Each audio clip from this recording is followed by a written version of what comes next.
Hello everyone, this is AgentRuss and welcome back to the channel. In the last episode, we added inventory actions and an equip button, but clicking equip only printed a debug message. In this episode, we are turning that into a real equipment system. We will add an equipment component to the player, make equip request update that component, and then show the current equipped weapon in the UI. This is the first real step from inventory into character build systems. First, we are going to add a new event type. The name will be event equip changed. Just like inventory and health, equipment changes should also broadcast as an event. That way UI and gameplay systems can react without tight coupling. Next, we are going to create a new component. We are going to call this file equipment.js. After that, we can create the class by typing export class equipment extends component. We'll have the constructor and super. After this, we're going to say this.weapon equals null,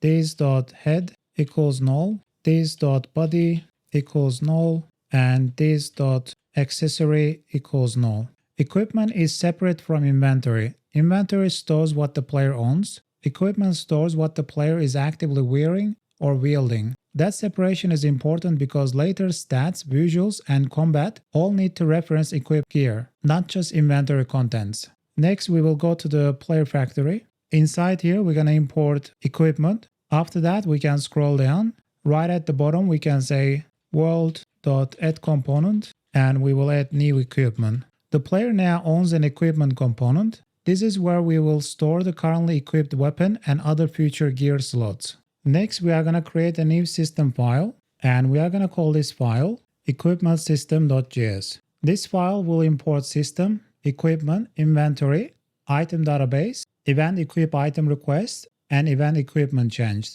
Next, we can go ahead and create the class by typing export class equipment system extends system. We will have the update function. Inside the update function, we're going to say constant events equals world.events.consume.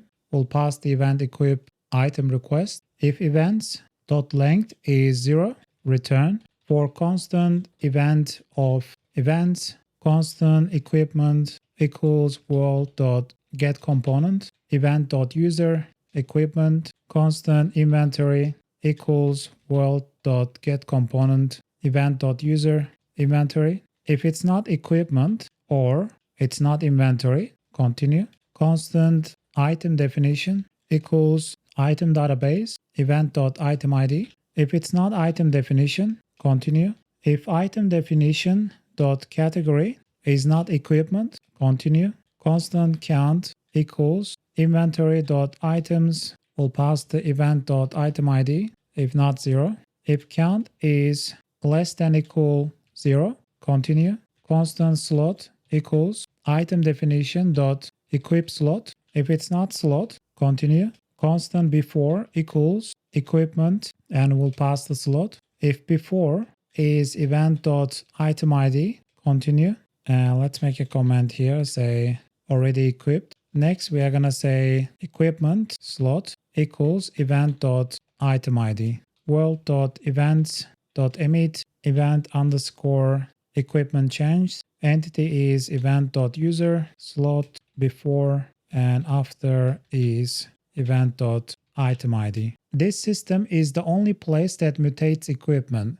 It validates the item definition, checks that the player actually owns the item, verifies the equipped slot, and then updates the equipment component. It also emits an equipped change event, so anything else, especially UI, can react. Next, we want to add a small equipped weapon UI system. For that, we are going to create a new system file. We will call this file equipmentuisystem.js. This file will import system, query, player control, equipment, and item database. After that, we can go ahead and create the class by typing export class equipment UI system extends system. It will have constructor and we'll call the super. Inside the constructor, we're going to say this._wired equals false, this._L equals null, this._last text equals empty. Next, we are going to create the update function. Inside the update function, we are going to say if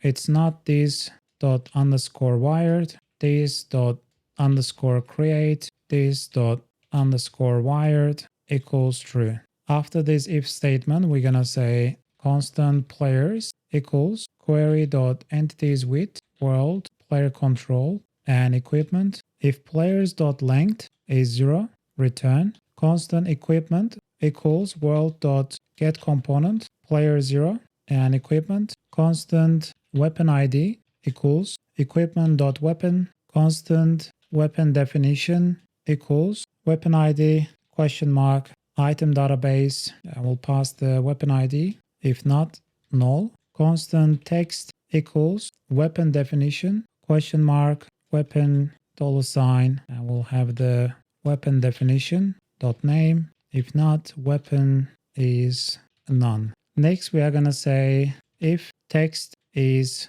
this dot underscore last text, return this dot underscore last text equals text this dot underscore l dot text content equals text. After this, we're going to have the create function. So we're going to say underscore create let l equals document dot get element by id equipment HUD. If it's not l equals document dot create element, and we're going to create a div l.id equals equipment HUD document.body.append child, and we'll pass the L. After that, we can say this dot underscore L equals L. We are starting small with just the weapon readout. This is enough to prove the system works, and later we can expand it into a full equipment panel. Next, we are going to add the CSS. So let's go to style.css file. Right at the bottom, we are adding equipment HUD, and these are the settings for the equipment HUD. This is just a lightweight HUD overlay, so we can instantly see what's equipped. Next, let's go to inventory panel UI system. We are going to import equipment inside the update function where we get the players.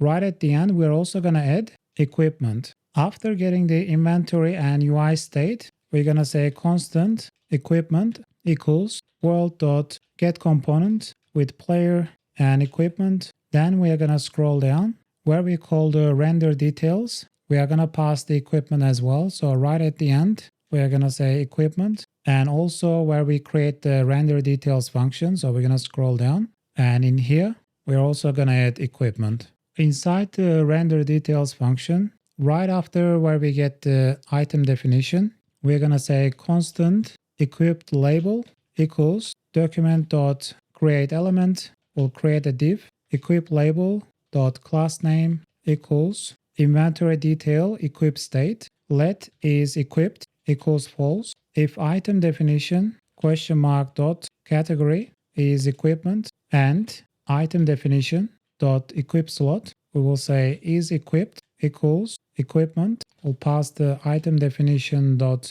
equip slot truly item ID. And after this if statement, we're gonna say equip label dot text content equals is equipped question mark equipped, otherwise empty.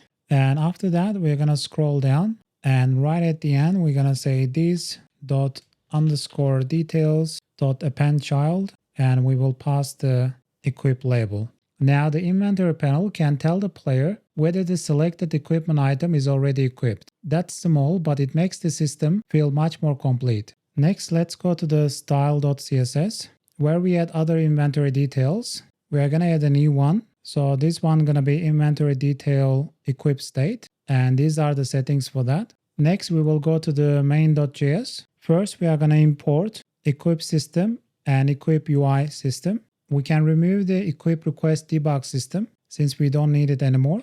After that, we are going to scroll down. We can remove this one from here as well. We're going to say world.add system new equipment system, world.add system equals new equipment UI system. Equip request now go into a real equipment system instead of a debug logger. And the equipment UI system reads the result and updates the HUD automatically. Now let's go ahead and save the file. And let's go ahead and pick up the bronze sword.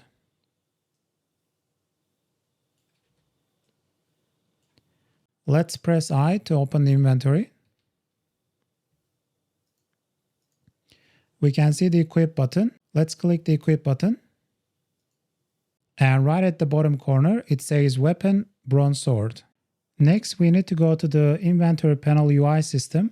Inside here, we want to update the signature. So when we click on equip button, the details get updated as well. So right inside here, we're going to say equipment, weapon is equipment.weapon, head is equipment.head, body is equipment.body, accessory is equipment.accessory. Now let's go ahead and save this file. We're going to go ahead and test it again. Let's go pick up the bronze sword. And let's open up our inventory. And let's click on equip button. Bronze sword is equipped. And inside the details, it says equipped.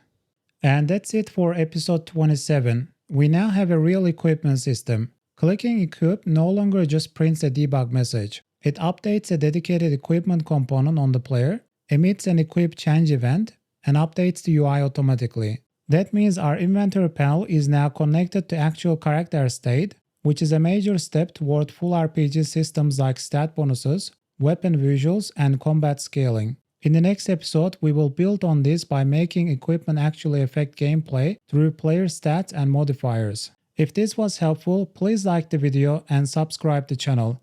And I'll see you guys in the next episode. I'm AgentRuss. See you next time.